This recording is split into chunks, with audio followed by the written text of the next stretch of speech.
Start. परिच्छेद.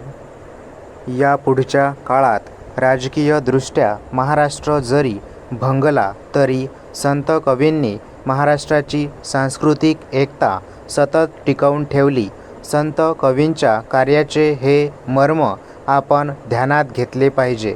ज्ञानेश्वरापासून ते तुकारामापर्यंत सुमारे 400 वर्ष संतांनी वारकरी संप्रदायाच्या द्वारे सामाजिक समतेच्या तत्त्वांचा प्रसार करून सर्व मराठी जनतेचे ऐक्य साधले.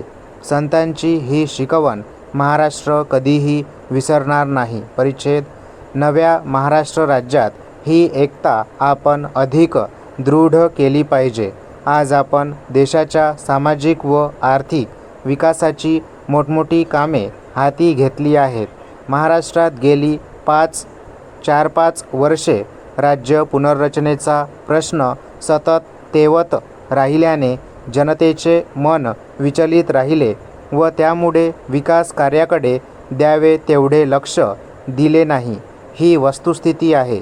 परंतु या कार्याची आता हेळसांड होऊ न देता लोकांनी त्यावर आपले जास्तीत जास्त लक्ष केंद्रित केले पाहिजे. भाषिक राज्याची स्थापना हे साधन असून जनतेचा सर्वांगीण विकास हे साध्य आहे. या बाबतीत दुमत होण्याचे कारण नाही. एखाद्या प्रश्नासंबंधी मतभेद असणे यात वावगे काही नाही आणि मतभेद असेल म्हणजे चर्चा, वाद या गोष्टीही आल्या. लोकांच्या जागरूकतेचे व कोणतीही गोष्ट पारखून घेण्याच्या चोखंदळ वृत्तीचेच ते द्योतक आहे असे मी समजतो. परंतु वादामधून तत्त्वबोध झाला पाहिजे, नाहीतर त्या वादाला काही अर्थ उरणार नाही. मतभेद केवळ मतभेदासाठीच असू नये. तसे ते असेल तर त्यांनी वैयक्तिक वा पक्षीय हेव्या दाव्यांचे स्वरूप येते आणि त्याने कार्यहानी होते. विकास कार्याच्या द्वारे लोककल्याण साधावयाचे या ध्येयासंबंधी अर्थातच मतभेद असण्याचे कारण नाही. मार्गासंबंधी मतभेद होऊ शकतील हे मी मान्य करतो, पण असे मतभेद लोकशाहीच्या मार्गानेच सोडविले पाहिजेत. या दृष्टीने विभाग, जिल्हा, तालुका व गाव या पातळीवर निरनिराळ्या संस्था स्थापन करण्यात आल्या आहेत. जनतेच्या विकासाला प्राधान्य द्यावयाचे ही भूमिका एकदा मान्य झाल्यानंतर या मतभेदातूनही सहकार्याचे क्षेत्र वाढविता येईल असा माझा विश्वास आहे. परिच्छेद.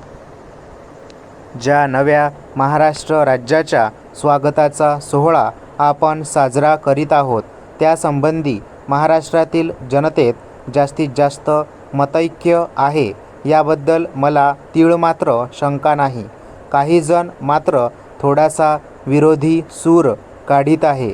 हा विरोधी सूर काढणाऱ्या माझ्या मित्रांना माझी प्रेमाची विनंती आहे की लोकशाहीचा कौल मान्य करून महाराष्ट्रातील आम जनतेच्या हिताच्या दृष्टीने त्यांनी आपला विरोध आता सोडून द्यावा व नवमहाराष्ट्राच्या उभारणीच्या कार्यात सहभागी व्हावे. 3 वर्षापूर्वी सर्व मराठी प्रदेश एकत्र आल्यानंतर आपण परस्परांच्या कितीतरी जवळ आलो आहोत. मुंबईचा माणूस आता नागपूर, नांदेडचा विचार करू लागला आहे, तर अमरावती, अकोल्याच्या माणसाला सांगली, कोल्हापूर हे आपल्यापैकीच आहेत असे वाटू लागले आहे. वाहतुकीची साधने वेगाची झाली की अंतर कमी होते, हे जसे सत्य आहे त्याचप्रमाणे ममत्वाच्या भावनेने अंतर कमी होते. हा अनुभव गेल्या 3 वर्षापासून आपल्याला अधिकाधिक येत आहे. स्टॉप.